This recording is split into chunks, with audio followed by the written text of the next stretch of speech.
Online class में एक बार फिर से आपका स्वागत है। आज हम लोग लेकर आए हैं क्लास 7th के लिए चैप्टर 4 जिसका कि नाम है सिंपल इक्वेशन। ये वीडियो इंट्रोडक्शन वीडियो है, इसीलिए इसे ध्यान से समझना है क्योंकि इसमें सारे टॉपिक्स और कंसेप्ट को क्लियर किया है। जब आपके ये सारे टॉपिक और कंसेप्ट क्लियर हो जाते हैं और अच्छे से आप इन्हें समझ लेते हैं तो आपके लिए इसकी एक्सरसाइज के क्वेश्चन और आंसर करने ईजी और सिंपल हो जाएंगे। हम लोग स्टार्ट कर रहे हैं इक्वेशन क्या होती है। सिंपल इक्वेशन में सबसे पहले इक्वेशन क्या होती है, तो प्रीवियस क्लास में आपने पढ़ा है एक्सप्रेशन। तो एक्सप्रेशन से मैं स्टार्ट करूं। एक्सप्रेशन ये क्या होता है, जैसे आपने देखा होगा x+2 ये एक एक्सप्रेशन होता है। इस एक्सप्रेशन में क्या चीज़ होती है उसे हम लोग समझ लेते हैं।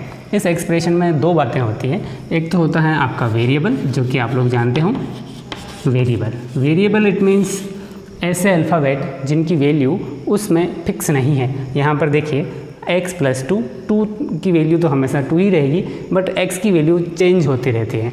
वेरिएबल इट मीन्स उसका मैथमेटिकल मीन क्या होता है, ऐसा नंबर जिसकी वैल्यू एवरी टाइम चेंज होती रहती हूँ। यहाँ पर x है वेरिएबल। इसी तरह के कोई मैं और इक्वेशन लिखूँ, जैसे मैं y-3 एक मैंने एक्सप्रेशन लिखी तो उसमें जो वेरिएबल हैं वो y हैं, यानी कि x, y, a, b। तो इस तरह के हम लोग स्मॉल अल्फ़ाबेट को वेरिएबल डिनोट करते हैं। दूसरा हमारा जो इसमें स्पेशल होता है या इम्पोर्टेंट होता है वो है कांस्टेंट। कांस्टेंट क्या होते हैं, ये नंबर होते हैं जैसे 2, 5, -6, इस तरह के बहुत सारे कोई भी मैथमेटिकल नंबर होगा तो उसे हम लोग कांस्टेंट वैल्यू कहते हैं। तो ये तो रहा आपका एक्सप्रेशन। अब हम लोग समझते हैं इक्वेशन क्या होती है। तो यहाँ पर इक्वेशन को समझें। इक्वेशन इट मीन्स अगर मैं एक्सप्रेशन पर इक्वलिटी का साइन लगा देता हूँ तो वो जो एक्सप्रेशन होती है वह एक इक्वेशन बन जाती है। जैसे मैं लिखूँ x+2 = 5। इट मीन्स ये एक इक्वेशन है। यहाँ पर स्पेशल बात क्या है, वो है इसका इक्वल होना, यानी कि इक्वल साइन होना। अब इक्वल साइन के दो तरफ दो पार्ट होते हैं। इस पार्ट को हम लोग कहते हैं, ये जो पार्ट है LHS, it means left hand side, और इस वाले पार्ट को हम लोग कहेंगे RHS। तो इक्वेशन में लेफ्ट पार्ट और राइट पार्ट जो होते हैं वो =2 के दोनों तरफ होते हैं और दोनों के दोनों ही इक्वल होंगे। इट मीन्स यहाँ पर हम लोग देखते हैं कि इसका जो राइट पार्ट है वो 5 है और यहाँ लेफ्ट पार्ट है वो x+2 है। तो हमें अगर इनको x की वैल्यू को फाइंड करना है तो हम लोग ये देखेंगे कि x की जगह यानी कि x का ऐसा कौन सा वैल्यू हो ताकि राइट और लेफ्ट हैंड साइड इक्वल हो जाए।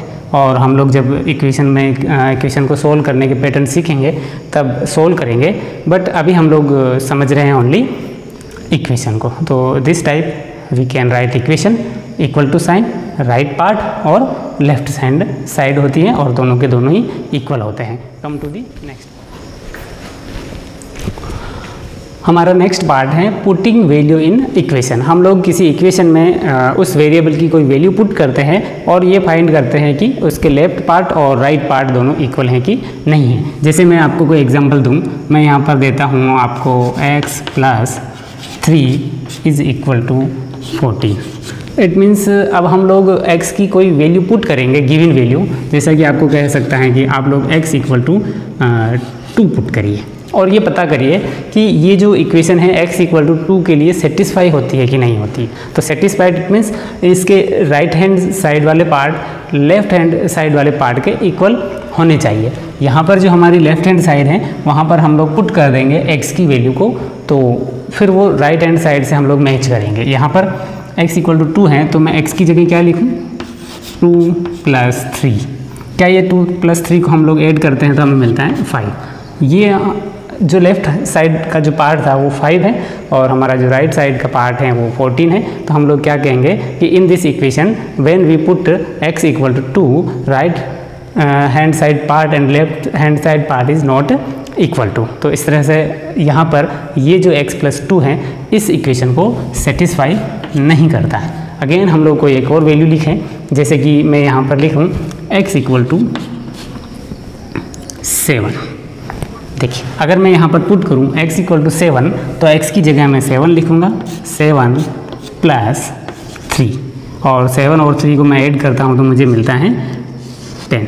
अगेन 10 जो कि इसका लेफ्ट पार्ट है और राइट पार्ट है जो कि 14 है वो इस इक्वेशन को सेटिस्फाई नहीं करता है, तो हम लोग कहेंगे कि x equal to 7 is not satisfy the given equation.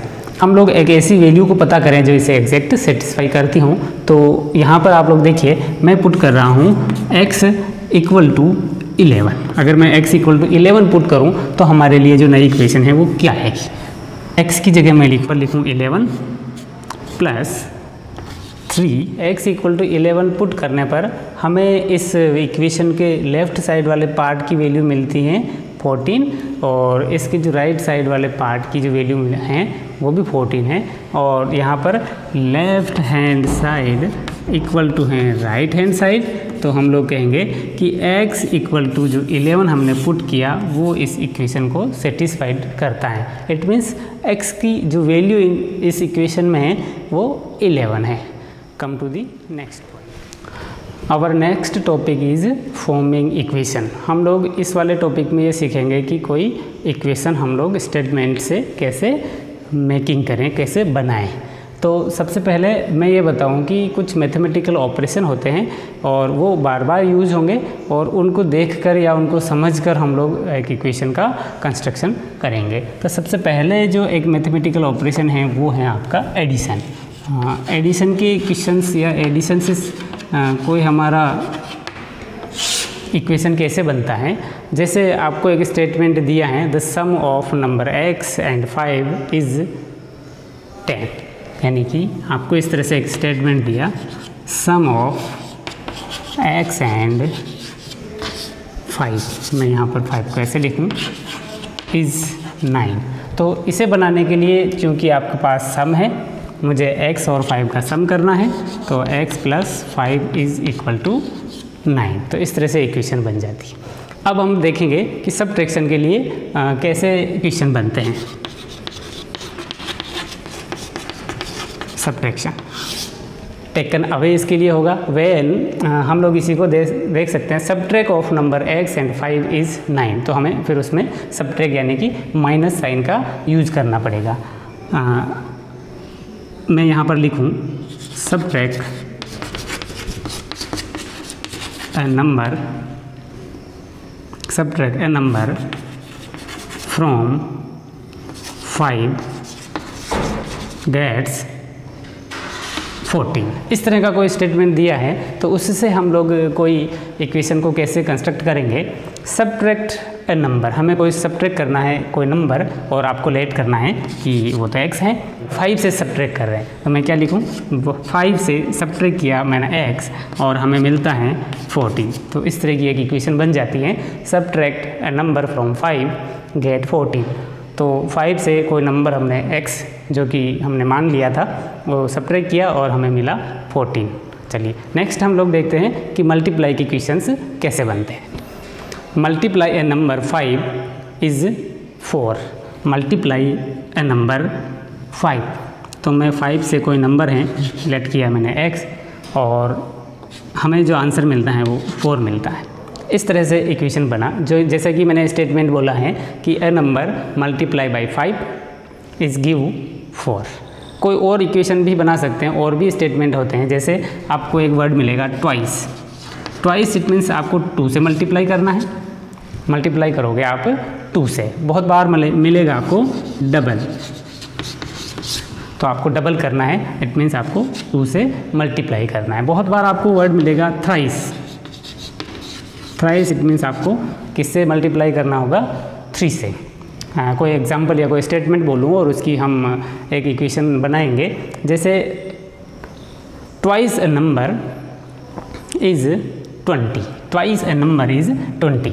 जैसे कि ट्वाइस ए नंबर है तो 2x इज़ 20। तो इस तरह की हमारी इक्वेशन की फॉर्मिंग होगी, बनाएंगे हम लोग। ये कुछ वर्ड्स हैं ट्वाइस, डबल, थ्राइस, इनकी मीनिंग आपको ध्यान में रखना है और आपको कौन से नंबर से मल्टीप्लाई करना है ये आपको ध्यान में रखना है। हम लोग देखते हैं कि डिवाइड वाले इक्वेशन कैसे बनते हैं। तो यहाँ पर मैं लिखूँ डिवाइड। डिवाइड के क्वेश्चंस कैसे बनते हैं कि सिंपली आपको कहेगा कि x डिवाइड बाई 5, तो आपको क्या करना है, x डिवाइड बाई 5 करना है। इज़ 4, तो इज़ 4 कि x को मैं 5 से डिवाइड करूं और 4 मिलता है, तो इस तरह की इक्वेशन बनेगी।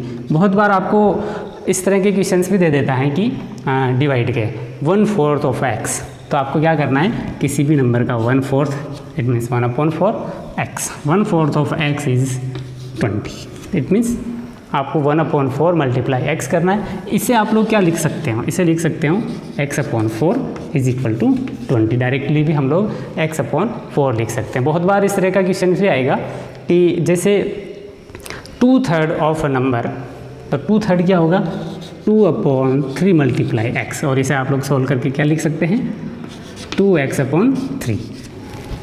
2/3 ऑफ अ नंबर इज़ 50, तो आप लोग क्या करोगे, इस तरह की एक इक्वेशन बना लोगे। तो यहाँ पर मल्टीप्लिकेशन के लिए एक वर्ड यूज होगा टाइम्स, तो उसे भी आप लोगों को समझना है। Times it means 2 times of x, तो आपको क्या करना है, 2 टाइम्स ऑफ x, 2 से मल्टीप्लाई करना है, और इसका सीधा सा मीन्स क्या होता है, 2x। इसी तरह से 3 time of x, 4 times of x, it means आपको उस नंबर को मल्टीप्लाई करना है। ठीक है, सही। सब्ट्रैक्शन में भी हमें एक वर्ड देखने को मिलेगा, टेकन अवे, टेकन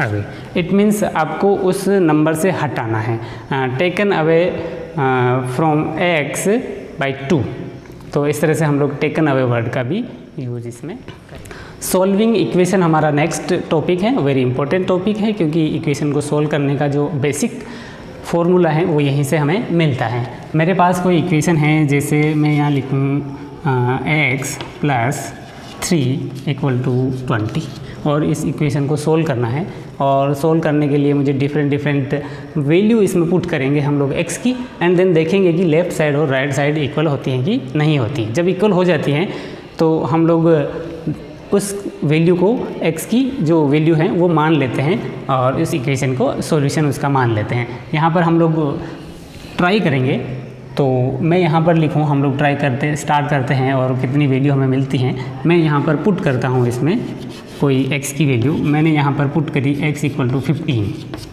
तो अगर मैं x = 15 पुट करता हूँ तो हमें क्या मिलता है, मैं x की जगह लिखूँ 15 + 3 = 20। यहाँ पर भी हमें दोनों तरफ जो रिजल्ट है वो 20 नहीं मिल रहा है, यहाँ पर तो मिल रहा है 80 और यहाँ हमें मिल रहा है 20, तो लेफ़्ट साइड और राइट साइड इक्वल नहीं है, हमें कोई और वैल्यू लिखनी पड़ेगी। इट मीन्स जो हमारा x = 15 हमें पुट किया वो इस इक्वेशन का सॉल्यूशन नहीं है, हम कोई और पुट करेंगे। इसमें x = 17 पुट करता हूँ तो हमें क्या मिलता है, तो मैं x की जगह लिखूँगा 17, फिर मैं +3 लिखूँगा, और ये हो जाता है 20। तो इस तरह से लेफ़्ट साइड भी 20 हुई और राइट साइड भी 20 हुई। तो हमने जो पुट किया था x = 17, ये x की वैल्यू है, और this is a solution of given equation. Come to the next. Equation को सोल्व करने के नेक्स्ट मेथड में हम लोग देखेंगे और उसे सोल्व करेंगे।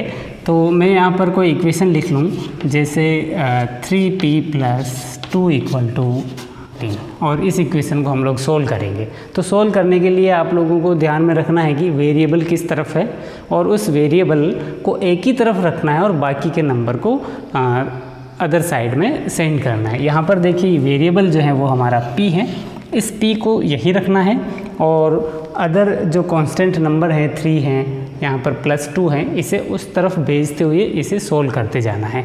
और भेजने का तरीका जो है वो मैं आपको अभी बता रहा हूँ कि किसी भी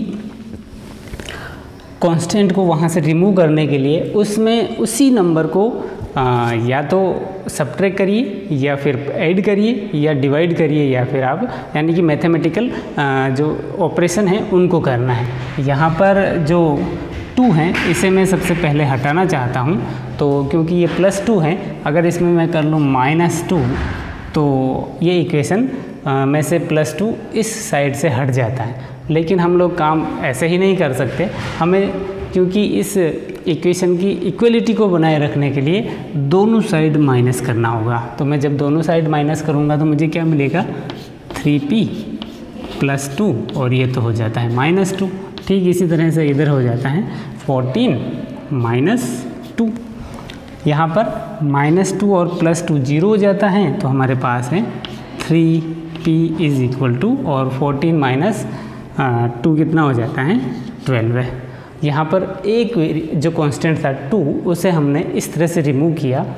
अब हम लोग क्या कर रहे हैं, इस 3 को भी रिमूव करेंगे, और 3 को जब रिमूव करेंगे तो 3 और p क्या है, वो मल्टीप्लिकेशन में है। तो मल्टीप्लिकेशन में है तो इसे सोल्व करने के लिए हम क्या करें, डिवाइड करें। इसे हटाने के लिए हम लोग डिवाइड करेंगे 3 का, तो 3 से डिवाइड करेंगे। तो 3 से डिवाइड मैं इधर करूं तो ये हुआ 3, और मैं इस तरफ भी 3 से डिवाइड करता हूं तो ये होता है 3 से 3 अगेन कट हो जाता है, और हमें मिलता है p। और इधर 12/3, 3 की टेबल में कितने टाइम्स होते हैं, 4 टाइम्स p। तो इस तरह से हमें वेरिएबल का आंसर मिलता है। कोई एक एग्जांपल और हम लोग देखते हैं, फिर नेक्स्ट मेथड की बात करेंगे। x - 7 = 9। मुझे इसे यहाँ पर इक्वेशन को सोल्व करने के लिए इस -7 को रिमूव करना है, यानी कि यहाँ से हटाना है, ताकि मेरा एक साइड तो हो जाए वेरिएबल और अदर साइड कोई कांस्टेंट हो जाए। तो मैं इस -7 को हटाने के लिए क्या करूँ कि दोनों तरफ मुझे +7 करना है। मैं +7 करूँ तो मैं क्या लिखूँ, add 7 both sides of equation. तो यहाँ पर मैं x - 7 मैं ऐड कर रहा हूँ, इट मीन्स +7 = 9 + 7।